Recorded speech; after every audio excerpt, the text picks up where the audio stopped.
Welcome back to Friends, Loves, and Life with me, David Begor.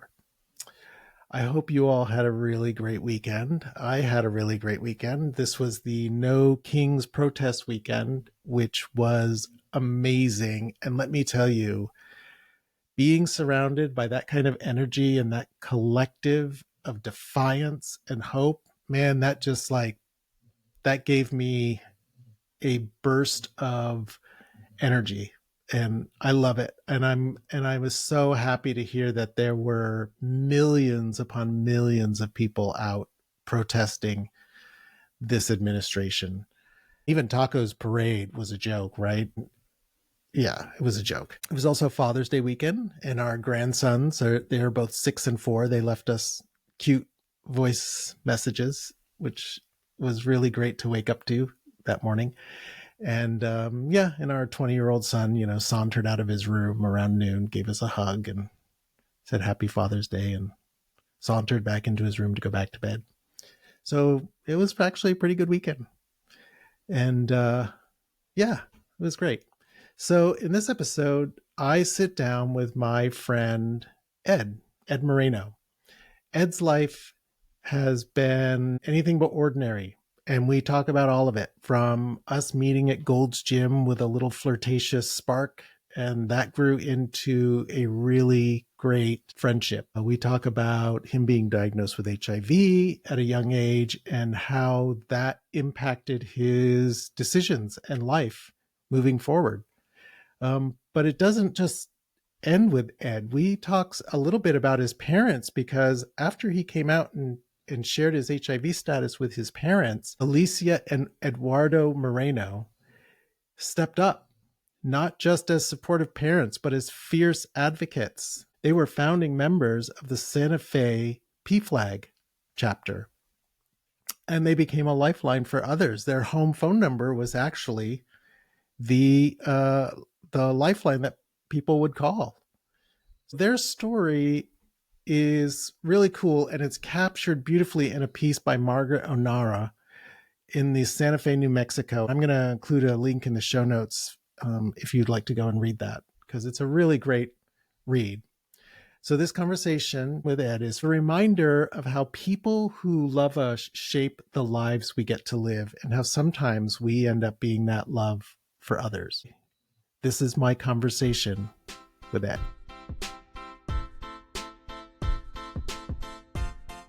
Hello, Eddie Moreno. Hello, how are David. you? I'm okay. It's been a long time since we've seen each other. Several years, right? Maybe more than that. Maybe. That was 2018. Is that right? Have I seen you since then? In Santa Barbara? Yeah. I don't think so. Yeah, I don't think Isn't that so weird? either. That's crazy. That That is was crazy. 8 years ago. Do you remember how we met? We met at Gold's Gym, and I think you offered me a lift home or something like that. I think you offered to show me your sketches. Yes, that is correct. Well, yes, you gave me a lift home, and when you dropped me off downstairs, I offered to show you my sketches. It worked. It did work. Yes, But it I'd did. say probably you were pretty easy. Don't let that get around. Oh, no. That's not on me. That's on you. What's been going on with you? A lot. We're moving countries, moving I to heard. Australia. Are you excited? Oh, yeah, I'm excited and slightly overwhelmed with the amount of stuff we have to do. I mean, always in the past when I moved, it was like pack my bags and go. Right. I never had anything to worry about or take care of. I always just left, pretty much. It was kind of just, that was my MO for most of my life. What's changed? Why do you think that you're so different now than you were back then? I mean, I guess I spent the last 8 years taking care of mom and dad and feeling I had to be responsible for them. And before that, my ex, I spent a lot of time taking care of him. So I feel like I've spent the last 20 years of my life taking care of people. And, it's a responsibility. So I had to learn about responsibility at, you know, 50, almost 50 years of age. I'm sorry, what? Almost 50? Uh, Okay, we'll go with that number. does it work? Do you believe it? Yeah, I'm all in because that Almost, makes me but younger too. pushing 50. It's been a process. And at 60, I feel like I've kind of fully, I've had to fully embrace it. I don't Mm. like it, but, I became an adult eventually. I feel like at one point I did. I started taking care of people, and I made a commitment to kind of follow through with responsibilities. You've had quite an adventurous life, though. Yeah, I mean, up until that point where uh, I did take on some responsibility, I had absolutely no responsibility, and traveled around the world and lived by the seat of my pants for, yeah, a lifetime. I think I think that's one of the things that I always admired, envied about you is that you just had this get up and go, whatever happens, happens attitude. Yeah, I know. It was fun while it lasted. But I mean, there was an expiry on that. It I don't know why it had to expire, but I mean, I suppose at a certain point I realized I was getting older. Up until that point, I was prepared to. I don't know. When I was diagnosed with HIV in 1990, they gave me 5 years to live, and I I wanted to go out with a bang in those 5 years, but then the 5 years kept going, and at a certain point, I didn't. I realized I wasn't dying anytime soon, and I better start planning for a How old future. were you in 1990? 25. Were you living at home then with your parents? I was. I had a big summer in San Francisco. It was like my big activism summer. I went to my first big gay pride parade in San Francisco and went to the Names Project AIDS Memorial Quilt and the AIDS conference. The AIDS conference was in San Francisco that summer, and I got arrested there protesting outside the Moscone Center. And yeah, I seroconverted that at the end of that kind of big crazy summer. So I Mm-hmm. came home after activist training camp, came back to Santa Fe to do some of that activism here in my small hometown, and I was diagnosed here in Santa Fe. So I always remember thinking that telling my folks that I had HIV was the hardest thing I did most of my life until I, grew older and had some more difficult experiences recently. But yeah, telling mom and dad that I was positive was very difficult.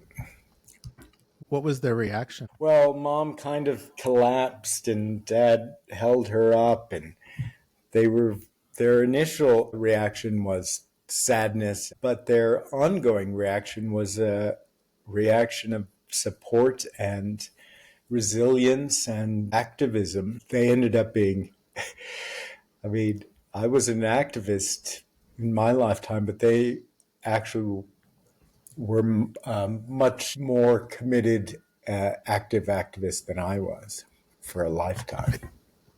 I can remember you telling me, didn't they get an award or something from the city? Yeah, they got a human Rights Alliance Award, so it was one of the local organizations. I flew back from Australia to surprise them at that ceremony, but mom That's was cool. already expecting me to come home somehow. She'd figured it out. But yeah, they were recognized in the community as, well, I mean, they were flag bearers. And literally, they were banner bearers in PFLAG and fundraising and being on boards. And mom spoke before the legislature. Mom was actually a co grand marshal of the Gay Pride Parade one year. So yeah, it was a lot. They were very active. Mom wore a red ribbon on her lapel for I don't even know how many years. She had a huge collection of them, which we just went through recently when we were packing up their house. So That's yeah, beautiful. Wow. yeah, it was beautiful. It meant a lot in terms of my being able to go out into the world. No, I didn't have to worry about them, and knowing that they were out here doing their part to help other people with HIV and you know queers in this small community. Yeah, it was a beautiful thing. I'm very I'm a little bit shaken up at the moment just thinking about it. Are you Yeah, Mother's Day weekend was difficult. Doesn't get any easier. I'm glad that though that you had that I'm sorry for you in the passing of your mom, but I'm glad that you had that time with them, with her. And Dad, they were a team. So yeah, that support always meant a lot. Let's go back a little bit. When did you come out? I came out in 1990. That Oh, same, when you went to San Francisco? yeah, yeah. I came out to them shortly before that. I came out to my girlfriend at the time, shortly before I came out to mom and dad. And I came out to myself about 6 months later when I finally was able to kind of like really embrace it. And I went to a writers conference, a gay and lesbian writers conference called Outright in San Francisco in 1990. And that was my big coming out weekend. That's when like everything made sense. And yeah, I fully embraced being gay. I mean, I was kind of like, I had a boyfriend. I was somewhat active at the University of, like, no, not really. I wasn't, I was mostly closeted.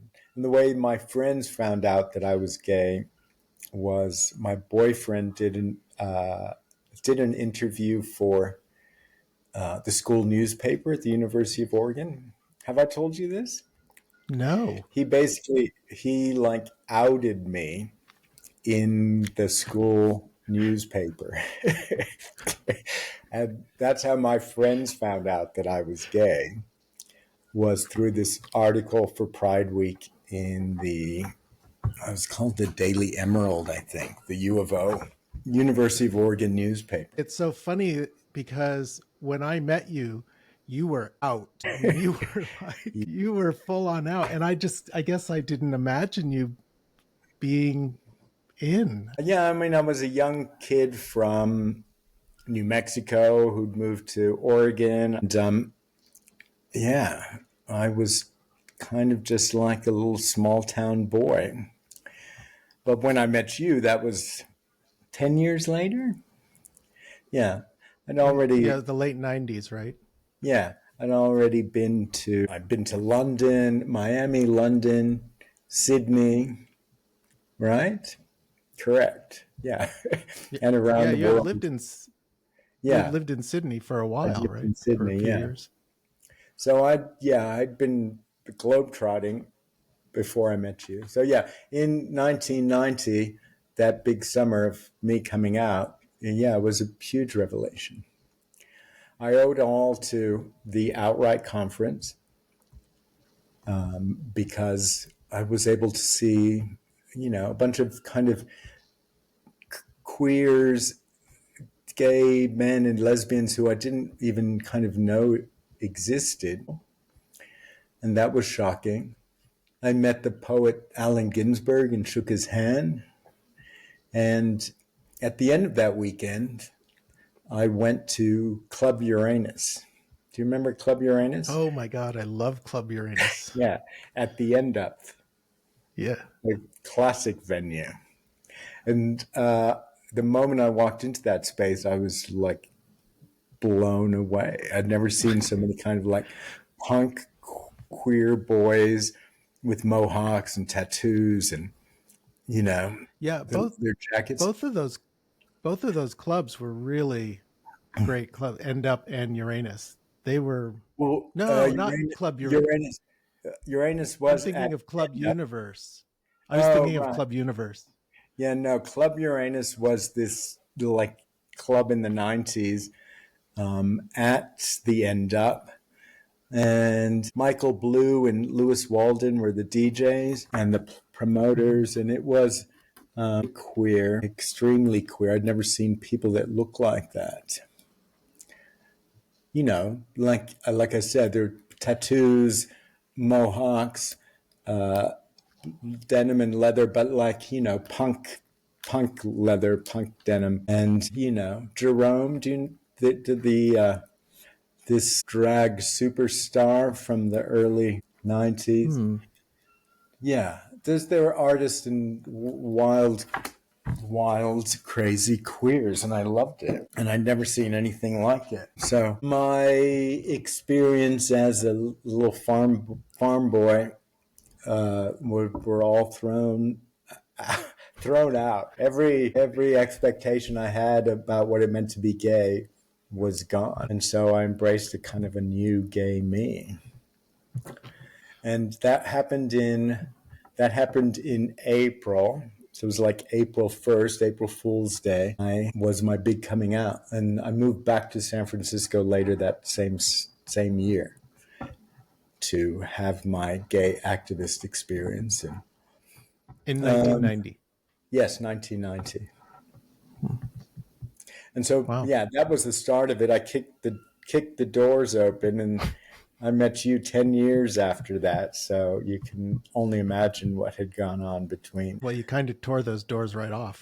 Right. No Yes. more doors, no more closet doors, that's for sure. But yeah, no, like fully Are you embraced. comfortable talking about all the things that you did within those years? Perhaps.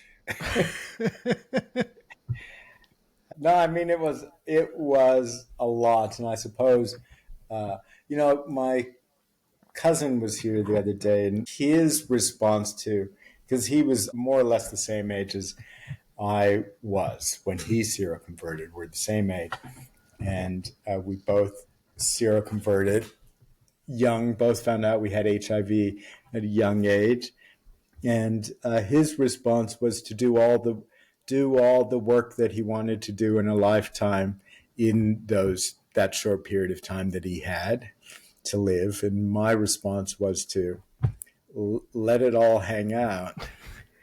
So I chose not to work, but to only have fun. And he chose a different route. But, uh, we both find ourselves in comfortable positions at the moment. But I did fly very close to the sun. uh, I did, and Yeah, but I remember, sure, there were some moments of like maybe going a little too close to that sun, but it was a lot of fun. And all the time that I spent with you, we had fun. oh yeah, it was definitely fun. I mean, I suppose I didn't take as good care of myself as I could have, and it's some kind of a miracle that I'm alive. So yeah, it was fun, but and it was carefree. But in being carefree, it was kind of like I was driving 100 miles an hour without a seatbelt. I mean, hindsight is 2020. Mhm. I did, like I said, I didn't expect to live this long, and my approach was to have as much fun as I could in a short period of time, and I did. I did have fun.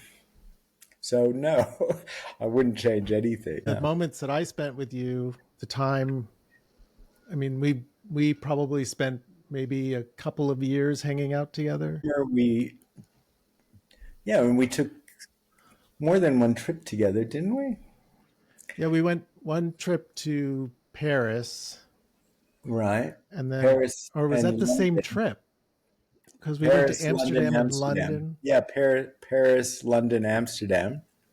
But we took another trip to Montreal. Oh, that's right. Yeah. Wow, I completely forgot about that. With that, God, what was that party called? Black and blue. Right, and there was that giant stadium with all the candles Yeah, it was laid held at out the in the Olympic AIDS Stadium ribbon. that year. Yeah. Yes, Yeah, that was awesome. that was That was awesome. beautiful. That venue was really cool and that party was fun. And I went to it. I had gone to it. Did I go to it the previous year with Peter, or did I go to it the following? I went 2 years in a row. You went the following year because I remember that because I couldn't go to that one. I think I went several years in a row. And you were with me at one of them. We went together. Yeah. I think those are the only trips we took, maybe. I don't know. But I mean, I've seen you. Uh, I visited you in Portland. Yeah, and I came once And to Sydney when you were that's living there right. the second time. Maybe you can come out to Australia again. I would love that. Yeah. Are you going? Are you settling in Melbourne? Yeah, that's the plan, at least to start. You may not be able to get back into the United States. I'm okay with that. Yeah. I love Australia. And, I'm not one of these people who thinks one country is better than another or which is the best one. There's beautiful places to live all over the world. And Mm-hmm. I've got great friends and great memories. Australia is where I've lived most of my adult life, really. I may have lived other places, but Australia is the place that felt like home, most like home. So I'm going back. Are you okay talking about recovery? Yeah. I've been in and out of recovery for over 20 years, quarter of a century, since the early 2000s. Well, when I met you, I was in need of recovery. uh, well, maybe not at that point, but I certainly got there. What do you think the young you, that I mean, 25 is not really a kid, but it is a kid, It's a kid, yeah. would think of who you are now and and how you got there? Well, I mean, I'm except for the ancient body and Well, you're face. only 50. Correct. And don't look a day over 30. But no, I mean, I I'm 60. I feel 60. I suppose it takes some getting used to. But internally in my head, I feel like you know this. You're the same damn person you always were. Yeah, So I feel so true. as competent and as inept as I ever have been all my Oh, that's a life. great way to put that. I Wasn't it like that. right? Like you like fumble from one moment to the next trying to make the best of it. Yeah, still, still to Correct. this day. Yeah. Although Yeah. you become a little more relaxed about the end result. Like, yeah, okay. yeah, you're like, okay, whatever happens, happens. I am more like that. And I have to say, when Lumar and I met 10 years ago, I was prepared to be the elder who would teach him all the ways of the world with all the wisdom I had, acquired over the years. And in fact, I've learned so much more from him um, in these 10 years than I feel I've given to him or have, he's taught me about understanding and patience and what we were just talking about, which is like, no need to stress about outcomes and that sort of thing. So I still have some learning Hmm. to do, but yeah, getting older uh, certainly has been a process of letting go of fear, worry, concern for one thing, and hangups as well. The process of Well, elimination. right. Well, process of elimination, eliminating our old self. Except that we don't really, right? I mean, we're still that person that's, Yeah.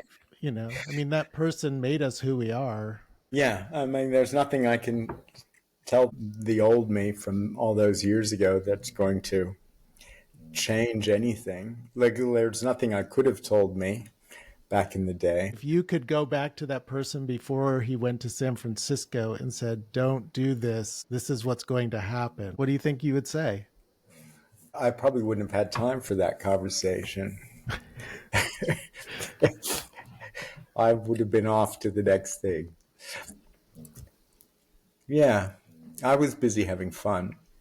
So, and I was operating on a gut instinct, all the time. I guess that's all we can do. You just go by Yeah. instinct, do the Yeah. next thing your mind and gut is telling you to do, which is why I might just say fuck it all and pack my bags and buy a ticket to somewhere else and leave the next day. And I would do. But it also meant that I had no kind of continuity. I had no career path. Well, you've had a few different careers. Yeah, I mean, I did manage to make it work. I stitched it together somehow. Yeah. Yeah, Yeah.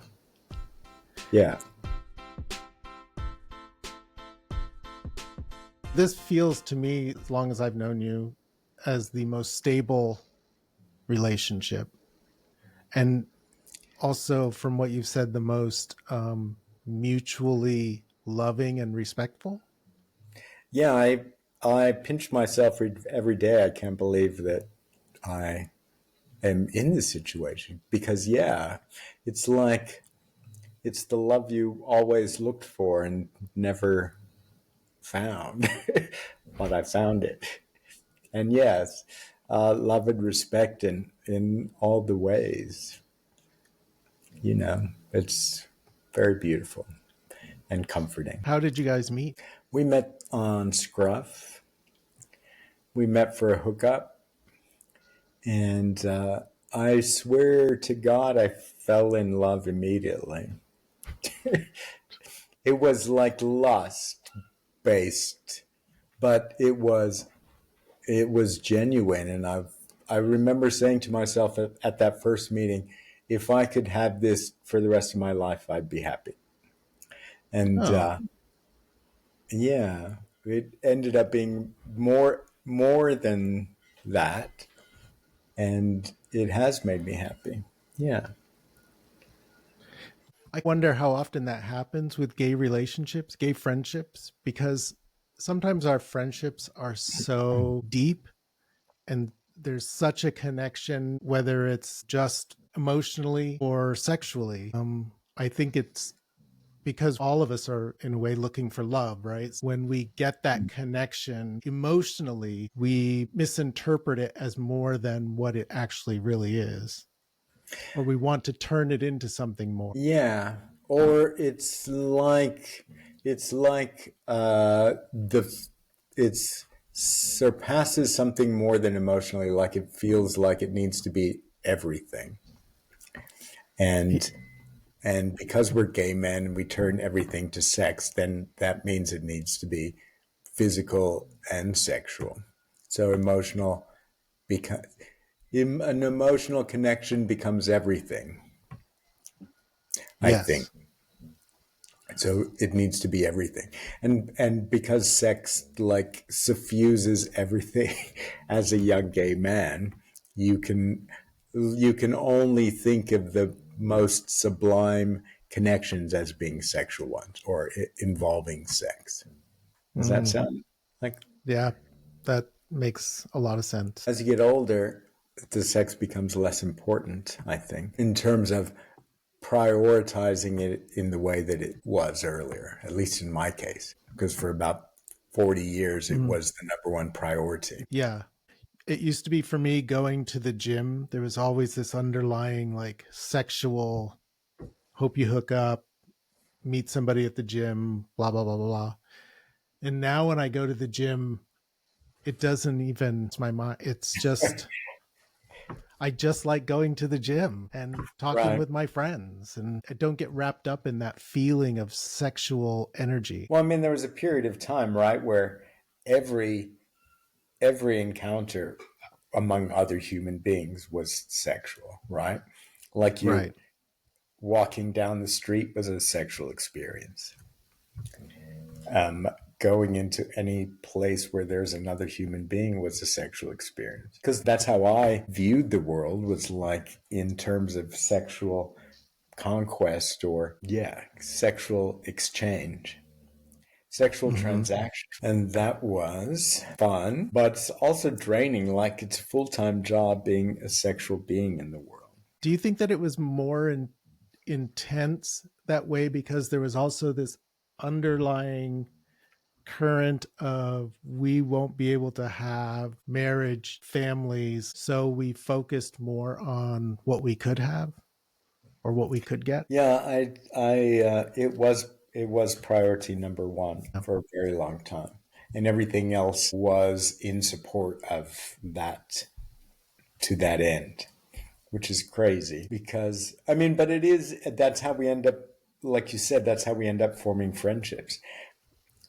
It's, maybe emotional connection we're seeking, and a life, a life of moments, right? Mm-hmm. And Mm-hmm. how we get there is by pursuing sex. I mean, our friendship, which we've had over all these many years, and which has been a great source of support for me, anyways, started as a sexual flicker, Flicker. something sparked, right? Like, so do you remember? I mean, what about that Gold's Gym in San Francisco? There was like a giant runway right through the middle of the gym, right? So it was all about walking up and down it was like parading. It was like a sexual parade. That's what we That's did. that's funny And because my friend Sean just said the same thing when I was talking with him. He said that you had to walk down that pathway to get rated by everyone. yeah, the only thing they didn't have is people with scorecards to as you walk past, but you might as well have. And yeah, Yeah, and so that's how we met. And there was a spark, and we hooked up, and then we became friends. we did. And so that may be the spark that we follow, but ultimately it's about forming a life, and forming relationships. Do you remember the first time that you had sex with another man? Yes, I do. I remember being slightly underwhelmed, but I think that was because I was, not repulsed, but, you know, I was happy that it finally happened, but I was also kind of disappointed in myself at the same time. I get that because that's exactly what happened with me. The very first time, I actually thought afterwards, "Oh, I didn't like that, so I must be straight." And I Mm, remember, "Oh, okay, sure. then I'm good. I'm good to go." And the next day, I started thinking about it again. Yeah. exactly. Yeah, I went back almost right away. I'd met the guy I picked up at the library. I don't know if I knew that people cruised there or if I just happened to be cruising there. I knew about cruising though since I was a young teen because I read about it in that book, Everything You Always Wanted to Know About Sex But Were Afraid to Ask. I learned about gay cruising. So I think I knew that libraries were cruising spots, or else I just happened to be in the library and realized that a man was following me around.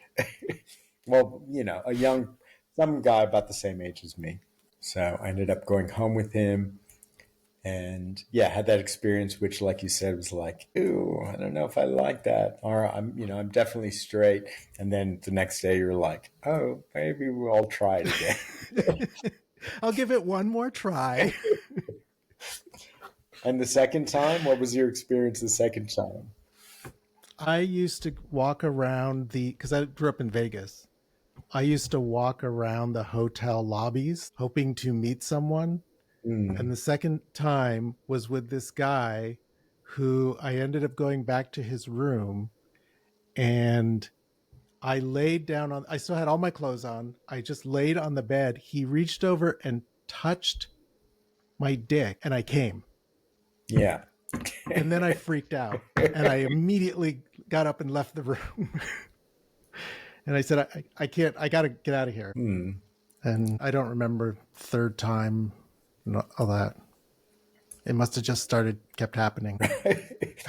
You just kept going back for more. I just kept going back for more. Yeah, so it was a couple the first time, and then it was a couple the next time. I kept getting hooked up with couples, but I kept going back, same as you, and I stopped being grossed out by it. But it still took me a couple years to like really come out.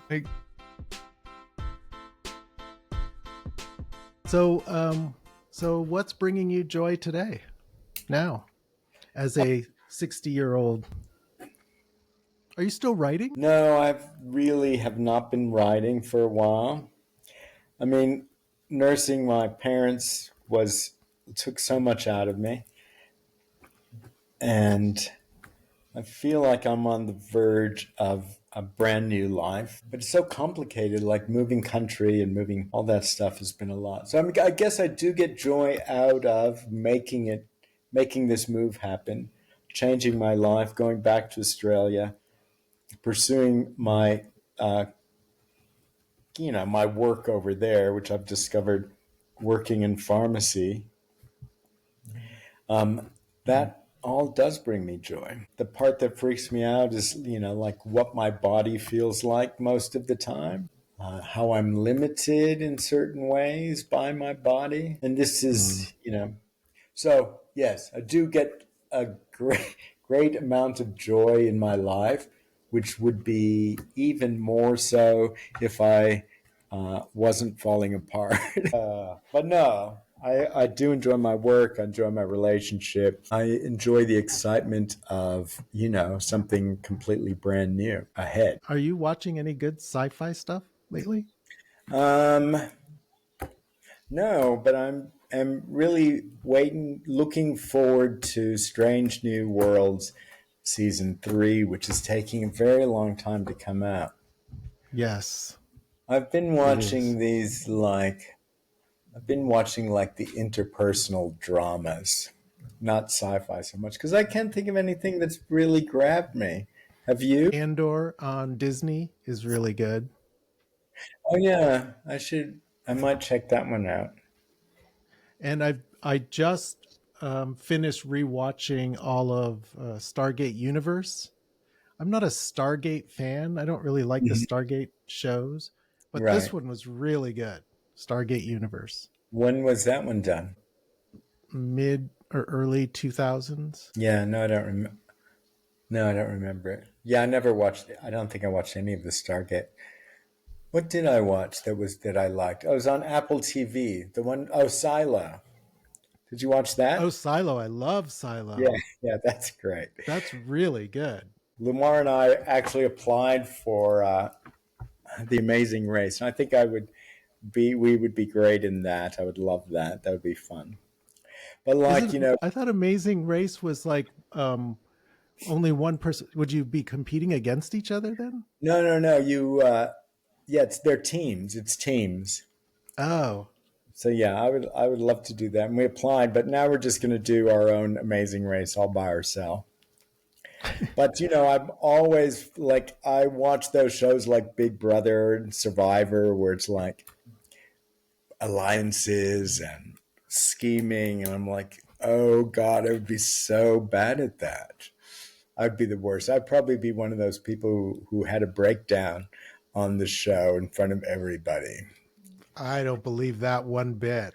I Really? Do you bet think you would be more that you'd be charming your way through everyone in that group. Yes, I can see that. But also, I'd be shitting myself the whole time. But I mean, I guess that's how you get through the situations. I still feel like I can put on the charm. But are you saying I'm a schemer and a charmer? I would never say that to your face in person. I think you just did.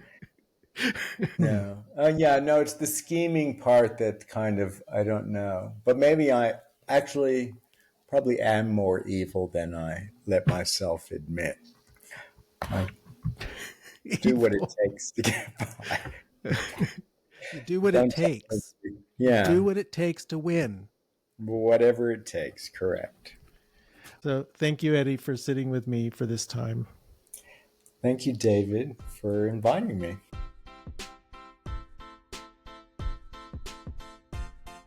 Well, that was my friend Ed Moreno. We recorded this a few weeks ago. And as I've been editing it, I've just been, listening to it. It's just amazing how much we can change when we finally stop running from ourselves. And Ed has lived so many lives in this one lifetime, and we didn't even get into all of the things that he has been through and done to just survive and exist, to be able to travel the world the way that he did.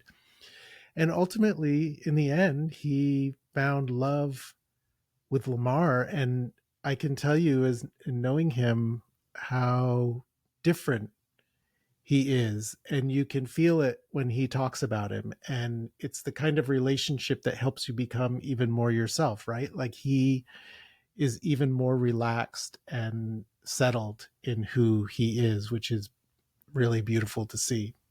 And then there's his parents. I mean, you have to go and read that article that I said I was going to link in the show notes, because they are amazing. They gave him the room to exist, and they supported him and they loved him with no question. And it's beautiful.